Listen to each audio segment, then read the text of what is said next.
quien se tomó el tiempo a través del Espíritu para dejarnos este libro que envuelve doctrina, envuelve historia de la iglesia. Y hemos visto ya cómo Dios, Cristo, antes de ascender, de subir al cielo, le hace una promesa a los discípulos. Pero recibiréis poder cuando haya venido sobre vosotros el Espíritu Santo. Y vimos cómo en el capítulo 2 esa promesa fue cumplida. Y vimos un milagro que sucedió en la iglesia ese día. Dice que se les dieron lenguas repartidas a cada uno. Y los que estaban ahí estaban atónitos, estaban asombrados, estaban confundidos. No sabían qué pasaba porque entendían el mensaje de los discípulos. Y entendían que estos discípulos hablaban y compartían, dice la palabra de Dios, las maravillas que Dios estaba haciendo en ellos. Y en este día vamos a ver otro milagro. Y es interesante cuando hablamos de milagro y cuando estudiamos la historia de la iglesia, muchas veces mucha gente dice la iglesia necesita más milagros en este día. La iglesia necesita ver más milagros. El libro de Hechos encierra aproximadamente un periodo de 30 años. Y en esos 30 años usted puede seguir los milagros de Hechos, se va a dar cuenta que son aproximadamente 30 de ellos. Quiere decir casi un milagro por año. Nosotros muchas veces quisiéramos ver milagros, ¿verdad? Pero mis hermanos, para mí el milagro más grande es que Dios nos haya sacado de donde estábamos. Que Dios haya cambiado nuestras vidas. Porque algunos de nosotros estábamos perdidos. No teníamos ya esperanza.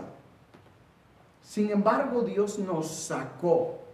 Y si ese no es un milagro para usted, debemos de definir más lo que es un milagro. Y vamos a ver en este día el primer milagro que los discípulos hicieron fuera de la iglesia.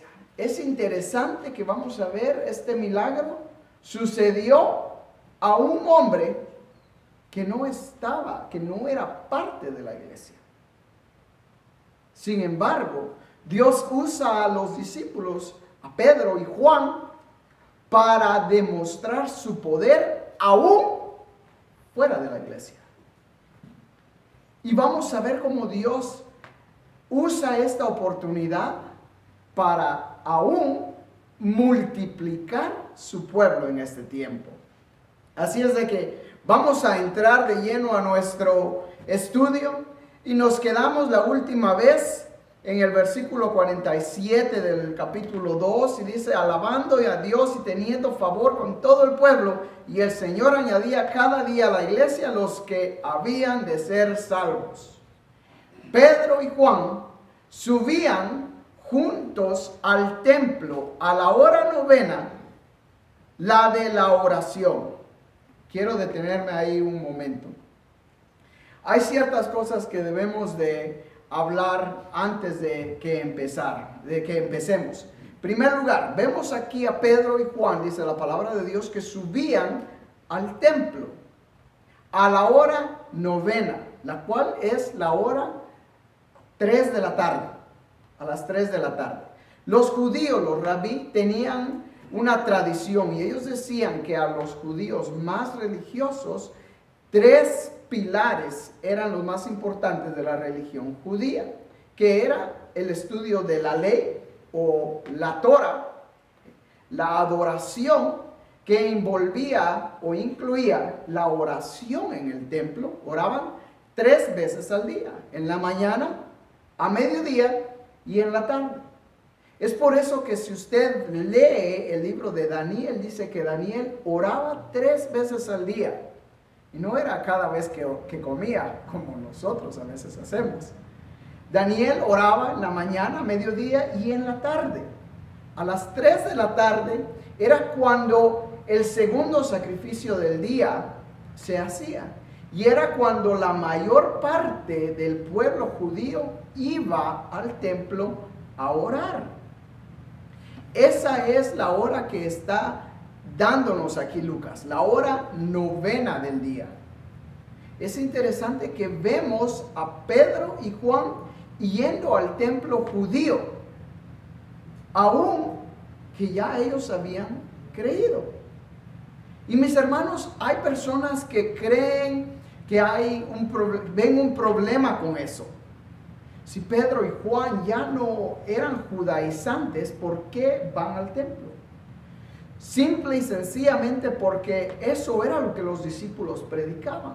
Que el Cristo que ellos esperaban, los judíos, era el mismo Cristo que ellos habían crucificado, el mismo Cristo que había resucitado, el mismo Cristo que la ley, que el Antiguo Testamento, los escritos, hablaban de Cristo y apuntaban a Cristo.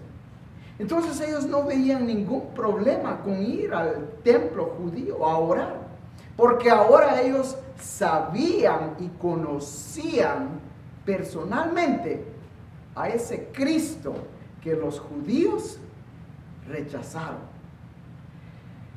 Entonces, a la hora novena, sube Pedro y Juan al templo a la oración, siempre siguiendo su tradición como parte de ser judíos, eran israelitas. Y dice el versículo 2, y era traído un hombre cojo de nacimiento, a quien ponían cada día a la puerta del templo, que se llamaba La Hermosa. Vamos a detenernos ahí otra vez. Era traído un hombre cojo de nacimiento. Acuérdese quién está escribiendo este libro. Un doctor. Doctor Lucas se asegura de escribirnos que este es un defecto de nacimiento. No es que este hombre haya perdido el sentimiento en sus extremidades inferiores. Había nacido de esa manera. Y dice que era traído al templo todos los días. Podemos ver en el capítulo 4, versículo 22, que este hombre dice, ya que el hombre en quien se había hecho este milagro de sanidad tenía más de 40 años. Ya era un hombre grande, adulto, viejo, podemos decir. Todos los días este hombre era traído al templo a pedir limosna. Hago énfasis en esto, mis hermanos, porque quizás es posible que Cristo haya visto a este hombre sentado a la puerta del templo. Si todos los días él había sido traído al templo a pedir limosna, es posible que Cristo lo haya visto. Cristo iba al templo. En varias ocasiones lo encontramos en el templo. ¿Será posible que Dios lo haya visto, Cristo lo haya visto? Y en esa ocasión Cristo le ha dicho, no, hoy no es tu día. Y es algo que debemos de aprender, mis hermanos, que Dios no siempre sana al enfermo. Si Cristo vio a este hombre sentado a la puerta del templo, no lo sanó. Porque estamos aquí después que Cristo fue ascendido al cielo. Sin embargo, si Cristo lo vio, no lo sanó. Y es más, quizás hasta, bueno, yo estoy asumiendo que Cristo le ha de haber dicho, hoy no es tu día. Es más, Pedro te va a sanar. Y mis hermanos, a veces nosotros venimos y traemos nuestras necesidades delante de Dios, y mucho más cuando envuelve una enfermedad. Y oramos y decimos, Señor, ¿por qué no contestas? ¿Por qué no nos sanas? Es porque en su santa y bendita voluntad nosotros debemos de entender que quizás Dios no nos quiere sanar. Y vamos a ver en un momento quizás por qué Dios a veces no nos contesta. O quizás Dios se detiene en contestar. Era traído todos los días a la puerta del templo que se llama La Hermosa. El historiador se llama en inglés Josephus, que es Josefo, es un historiador que vivió en los años 100. Habla y describe el pórtico, el portón, la puerta esta que le llaman La Hermosa, como una puerta de 75 pies de alto. 75 pies de alto. Hecha de, ¿cómo se dice? Brass. Bronce, gracias. Bronce de Corinto. Bronce de Corintio. Era una puerta que se describe que tomaba 20 hombres para mover una de las puertas. ¿Se puede imaginar usted una puerta de 75 pies de alto, hecha de 100% de bronce? Me imagino que ha de haber sido quizás elaborada con esculturas, no sé. Pero tuvo que haber sido una puerta linda. Por eso que se le conocía como La Hermosa. Muchos de las puertas en Jerusalén dice que tenían oro, plata, esculpidas en las puertas. Esta era de bronce puro. A esa puerta era la que dividía el templo para el patio de las mujeres y el patio de los varones, para que pidiese limosna de los que entraban en el templo. Acuérdese que la hora tercera, o la hora novena, perdón, que era las 3 de la tarde, era cuando la mayoría de gente iba al templo. Entonces ya este inválido sabía qué hora era que él podía recibir limosnas.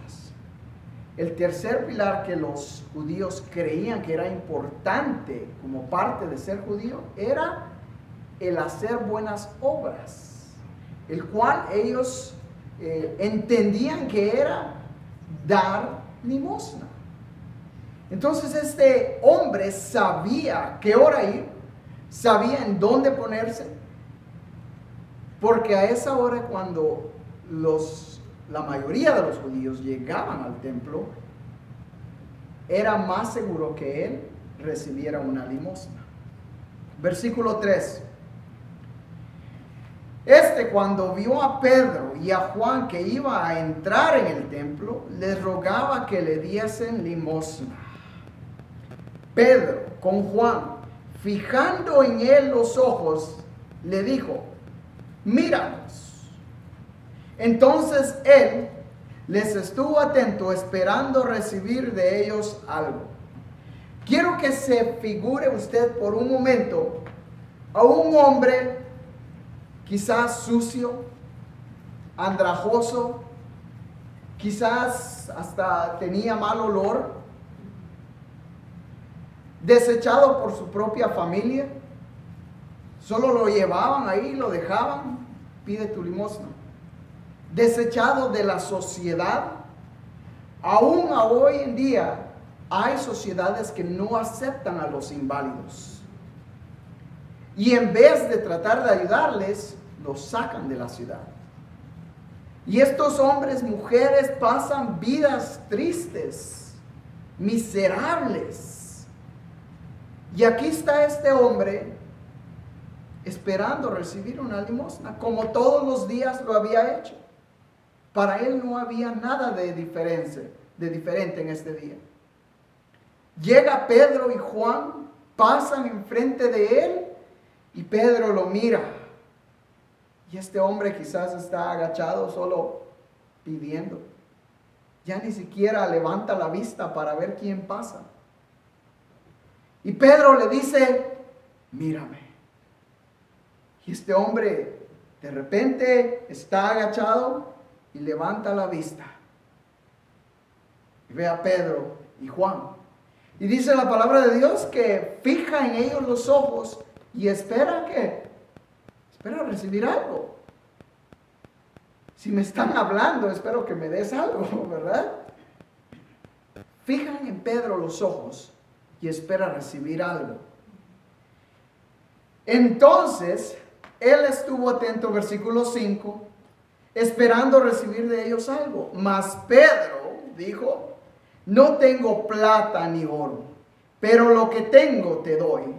En el nombre de Jesucristo de Nazaret, levántate y anda. Mire, mi hermano, mi hermana, me da escalofrío cuando leo esto. Porque el poder de Dios se manifiesta a través de estos hombres. Acordémonos quién es Pedro. Es el mismo Pedro que ya vimos que negó a Cristo. Negó a Cristo y después de eso lo vemos en el capítulo 2 predicando el Evangelio. Ya que Dios había restablecido esa relación con Pedro, ahora Pedro es usado por el Espíritu Santo para sanar a este hombre. Y mis hermanos, el milagro de sanidad es un milagro que tristemente es abusado hoy en día. Es más, la palabra milagro la usamos como que no tuviera ningún valor, ¿verdad? Es abusada también la palabra milagro. Un milagro es una intervención divina en la ley humana. A veces miramos la salida del sol y decimos, ¡ay, qué milagro tan grande! O la caída del sol. A mí me encanta ver las montañas aquí cuando está cayendo el sol. Pero mis hermanos, no es un milagro, eso pasa todos los días. Es por amor que Dios permite que el sol salga sobre los buenos y los malos, dice la palabra de Dios. O cuando nace un niño, decimos, es el milagro de la vida. Sí, la vida la da Dios, pero el nacimiento de un niño no es un milagro, pasa todos los días. Un nacimiento virginal como el de Cristo, ese es un milagro. Un milagro es una intervención divina en la ley humana. Quiere decir que lo que es imposible para nosotros es posible para Dios. Y aquí Lucas nos está diciendo que este hombre era inválido desde nacimiento. Nos está dando la pauta. No era posible, era imposible que este hombre caminara. La medicina no estaba tan avanzada como está hoy. Pero aún hoy en día, aunque los médicos tratan, hay cosas que ellos no pueden curar, como el cáncer. ¿Cuántos billones de dólares gastamos tratando de encontrar la cura para el cáncer? Tratando de encontrar la cura para otras enfermedades que han venido como resultado del pecado en el mundo. Y no lo van a encontrar. Porque el único remedio es Cristo. El milagro que Dios está haciendo aquí es intervenir. Está interviniendo en la ley humana. Cuando los doctores, cuando todos habían desahuciado a este hombre, lo habían despreciado, lo habían sacado, lo habían desechado, Dios está interviniendo a través de los discípulos. Y Pedro le dice, no tengo plata ni oro, pero lo que tengo te doy. Y es triste, mis hermanos, que muchos creen y dicen, y no me malinterpreten, yo he experimentado el poder de Dios en la sanidad. Lo vimos en primera mano con nuestro hijo Elías. Nuestro hijo había perdido el oído. Ya los doctores nos habían dicho, tienen que llevarlo a Hawái para que le operen los oídos y para que le pongan los aparatos esos. Mi hermano, cuando usted escucha ese tipo de noticias para sus hijos, no hay padre que no se quebrante con escuchar algo así. inmediatamente caímos de rodilla con mi esposa y sentimos la presencia de Dios y orábamos.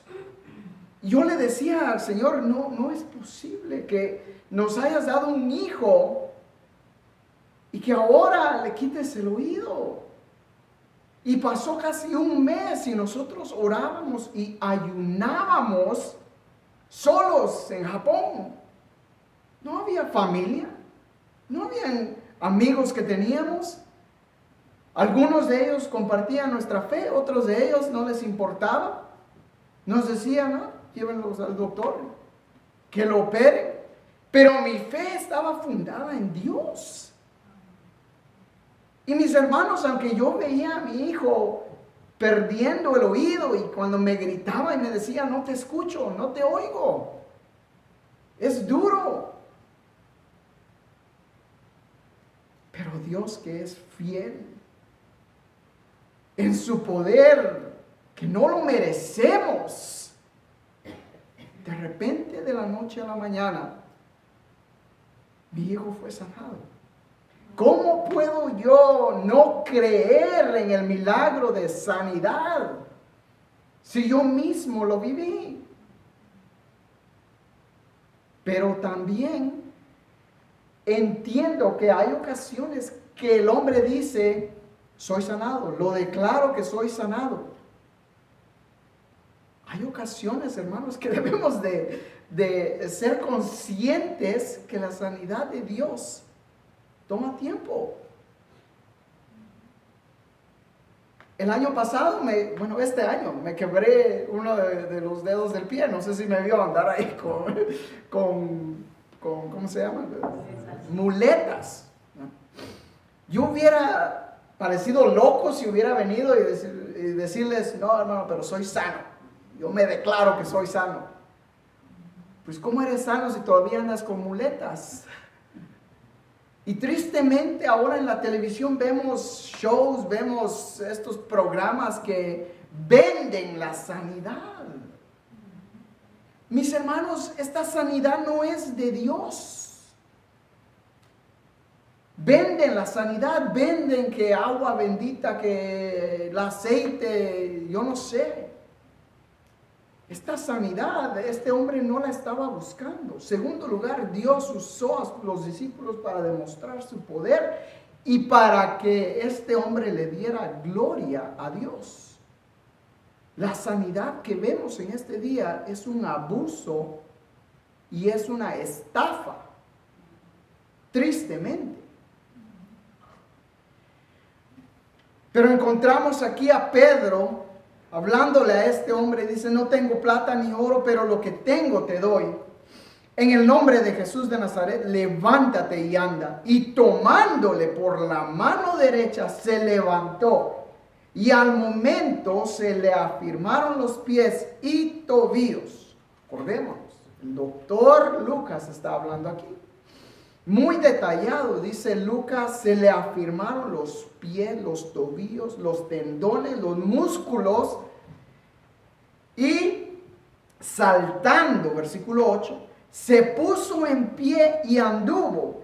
Y entró con ellos en el templo andando y saltando y alabando a Dios. Y todo el pueblo le vio andar y alabar a Dios. Gracias, hermano.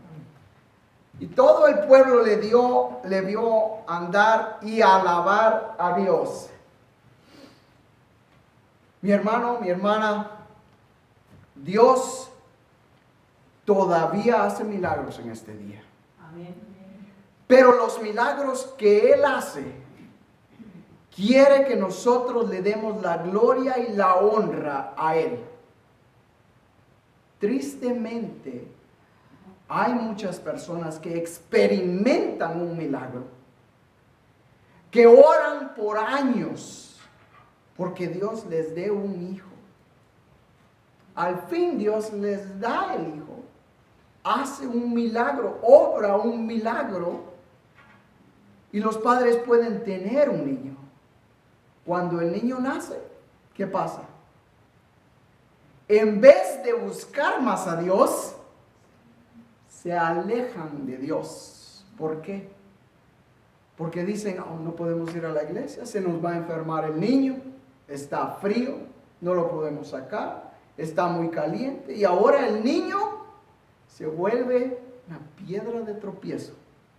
Una bendición de Dios se vuelve piedra de tropiezo. ¿Cuánta gente ora, no tengo trabajo, no tengo trabajo, no tengo trabajo? Dios les da el trabajo. ¿Y qué pasa? En vez de buscar más a Dios, se alejan de Dios. ¿Por qué? Porque ahora el trabajo toma el primer lugar. Debemos de tener cuidado, mis hermanos, con las bendiciones que Dios nos da. Este hombre dice que inmediatamente se levantó y saltando se puso en pie y entró con ellos en el templo. Quiero recordarles que este hombre por 40 años había sido inválido. Pudo haber ido a cualquier otro lugar, a ir a ver a sus padres si todavía estaban vivos, a su familia, a enseñarles que podía caminar. Pero en vez va al templo a adorar a Dios. Dice que va con ellos saltando, se puso en pie y anduvo y entró con ellos en el templo, andando y saltando y alabando a Dios. Y todo el pueblo le vio andar y alabar a Dios. Y le reconocían que era el que se sentaba a pedir limosna a la puerta del templo, la hermosa. Y se llenaron de asombro y espanto por lo que había sucedido. Hablábamos esta mañana de la importancia de nuestro testimonio.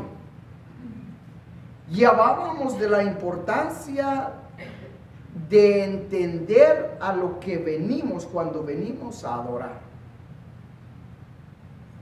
Y es triste que a veces lo último que tenemos en la mente es venir a adorar. Estamos aquí sentados y estamos pensando en cómo quedaría el partido. A propósito, ¿quién jugaba hoy? Ni estoy enterado. Pero estamos aquí sentados físicamente y nuestra mente por otro lado. Entramos y salimos igual como llegamos.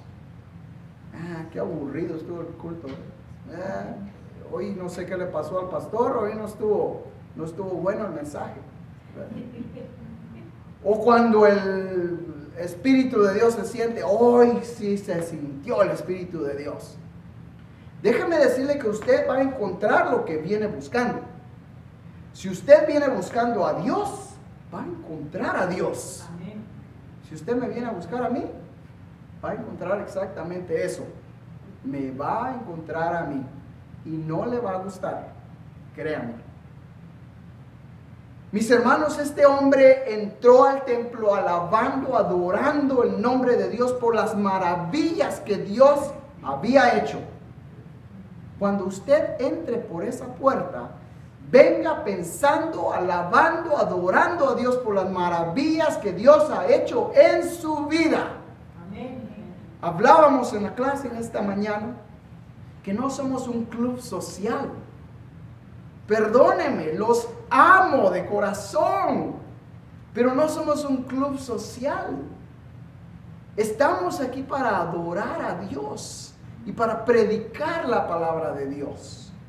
Dice la palabra de Dios, cuando entres al templo, acércate para oír mejor. También dice, Jehová está en su santo templo, calle delante de él toda la tierra. Sus teléfonos nunca fallan. Siempre hay uno. Porque no estamos desconectados del mundo. Pague su teléfono. Dios no le va a llamar por celular. Créame. Pero sin embargo nos cuesta hacerlo. Cuando llegue al templo, venga a adorar a Dios por las maravillas que Dios ha hecho en su vida. Este hombre no se le había permitido entrar al templo hasta este día. Y cuando pudo entrar, entró saltando, gritando, cantando, alabando el nombre de Dios. A nosotros nunca se nos ha detenido el privilegio de entrar a este lugar. Entonces cuando entramos hasta de malas. Mis niños me preguntan a veces, ¿vamos a ir al culto? ¿Cómo que vamos a ir al culto? ¿A quién estás hablando? Vamos a ir al culto. Es domingo, es día de Dios. Claro que vamos a ir a la iglesia. Claro que vamos a ir.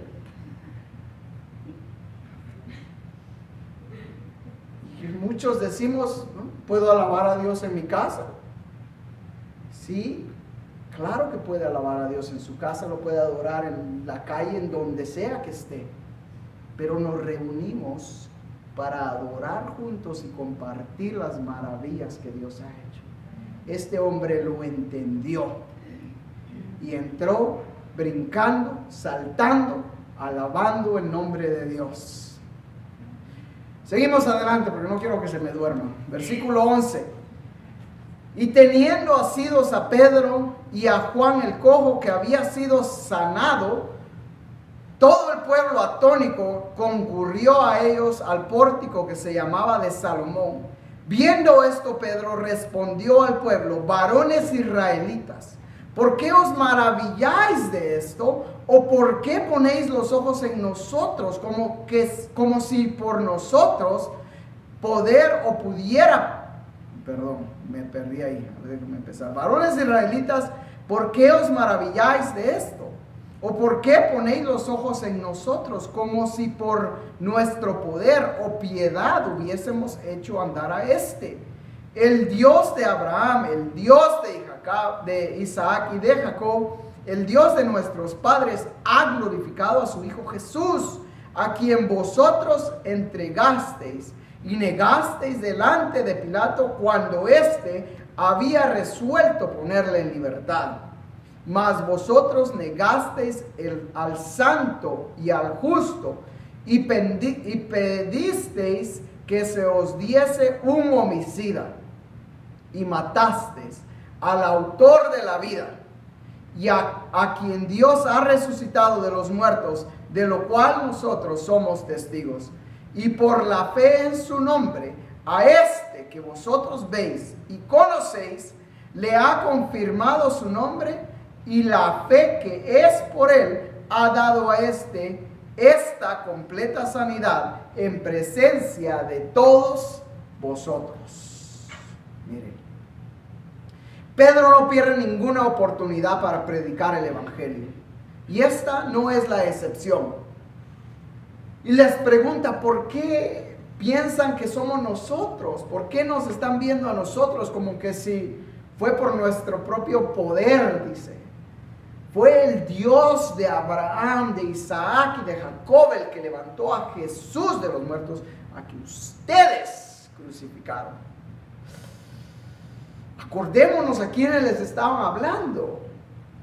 Un grupo de judíos, a los mismos que quizás estaban gritando: crucifícale, crucifícale, unos días antes. Pedro les dice: es por el poder de Cristo que hacemos estos milagros. Y aún la fe, le dan el crédito a Dios por la fe que Él les ha dado. Mis hermanos, hay personas que tienen un testimonio tan lindo, tan grande, cómo Dios los ha rescatado de donde estaban, cómo Dios ha obrado en su vida. Pero sabe que nuestro testimonio siempre debe de llegar a Cristo. Y Pedro aquí quita el enfoque de ellos y los pone en Cristo. Cristo debe de ser el enfoque de nuestro testimonio siempre. Cristo debe de ser el enfoque de nuestro mensaje todo el tiempo. Amén. Cuando usted hable de Cristo, las personas van a escuchar. Cuando usted hable de las maravillas que Cristo ha hecho en su vida, las personas van a creer. Porque no es por su poder, sino que es por el poder de la palabra de Dios. Y es el Espíritu Santo que los redarguye. Y dice, sigue diciendo el versículo 17, mas ahora, hermanos, sé que por ignorancia lo habéis hecho, como también vuestros gobernantes. Pero Dios ha cumplido así lo que había antes anunciado por la boca de los profetas, que su Cristo había de padecer. Así que arrepentíos y convertíos para que sean borrados vuestros pecados, para que vengan de la presencia del Señor tiempos de refrigerio. Y Él envía a Jesucristo, que os fue antes anunciado, a quien de cierto es necesario que el cielo reciba hasta los tiempos de la restauración de todas las cosas, de que habló Dios por boca de los santos profetas que han sido desde el tiempo antiguo. Es interesante y me encanta el versículo 19, que sí. Así que arrepentíos y convertíos para que sean borrados vuestros pecados, para que venga la presencia del Señor, tiempos de refrigerio. Mi hermano, el hombre nunca va a poder experimentar paz hasta que sus pecados le sean perdonados. Y la única manera que los pecados son perdonados es aceptando a Cristo. Acabamos de ver en Romanos que dice la palabra de Dios que, a ver, no me quiero confundir, vamos a Romanos capítulo 10, versículo 10, porque con el corazón se cree para justicia, pero con la boca se confiesa para salvación. Y el versículo 9 dice que si confesares con tu boca que Jesús es el Señor y creyeras en tu corazón que Dios le levantó de los muertos, serás salvo. Es necesario confesar y creer que Dios levantó a Cristo de los muertos. Mucha gente hay que simplemente confesa ser cristiana, pero su corazón está lejos de Dios. Seguimos adelante, versículo 22. Porque Moisés dijo a los padres: el Señor vuestro Dios os levantará profeta de entre vuestros hermanos como a mí. A él oiréis en todas las cosas que os hable, y toda alma que no oiga a aquel profeta será desarraigada del pueblo. Y todos los profetas desde Samuel en adelante, cuantos han hablado, también han anunciado estos días. Vosotros sois los hijos de los profetas y del pacto que Dios hizo con vuestros padres, diciendo a Abraham: en tus simientes serán benditas todas las familias de la tierra. A vosotros primeramente Dios, habiendo levantado a su Hijo, lo envió para que os bendijese, a fin de que cada uno se convierta de su maldad. Hablando ellos al pueblo, vinieron sobre ellos los sacerdotes con el jefe de la guardia del templo y los saduceos, resentidos de que enseñasen al pueblo y anunciasen en Jesús la resurrección de los muertos. Y les echaron manos y los pusieron en la cárcel hasta el día siguiente, porque era ya tarde. Pero muchos de los que habían oído la palabra creyeron, y el número de los varones eran, ¿como cuántos?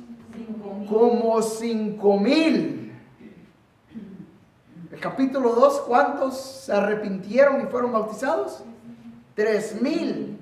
El capítulo 2 termina diciendo que Dios añadía cada día a los que iban a ser salvos. Y en esta vez una multiplicación. 5,000 varones, solo varones. No menciona a las mujeres ni los niños que creyeron. 5,000 varones creyeron. La palabra de Dios nunca regresa vacía. Amén. Mi hermano, usted debe de predicar y debe de compartir la palabra de Dios, no pensando si esa persona le ha escuchado o no, porque créanme, que aunque ellos no lo quieran oír, dice la palabra de Dios que la fe viene por el oír y el oír por la palabra de Dios. Predique la palabra. No pierda ninguna oportunidad de hablar de las maravillas que Dios ha hecho. Hasta aquí nos vamos a quedar porque ya se me están durmiendo. Creo que hay mucho calor aquí. Vamos a quedarnos aquí. Lea por favor el capítulo 4. Acuérdese, Dios hasta ahora ha añadido y ha multiplicado. Vamos a pasar a un capítulo donde vamos a ver que Dios también resta de su pueblo. Oremos. Señor, te damos gracias, Padre, por las maravillas que tú has hecho en nuestra vida. Gracias, mi Dios, porque tú sigues obrando aún en tu pueblo. Y porque nos amas de tal manera que has dado a tu Hijo Jesucristo, para que todo el que crea en Él no se pierda, mas tenga vida eterna. Señor, gracias porque es a través de tu Hijo Jesucristo que ahora tenemos entrada hasta ti. Y porque es a tu Hijo Jesucristo a quien adoramos, a quien servimos. Y porque, Señor, tú has hecho grandes cosas en este lugar.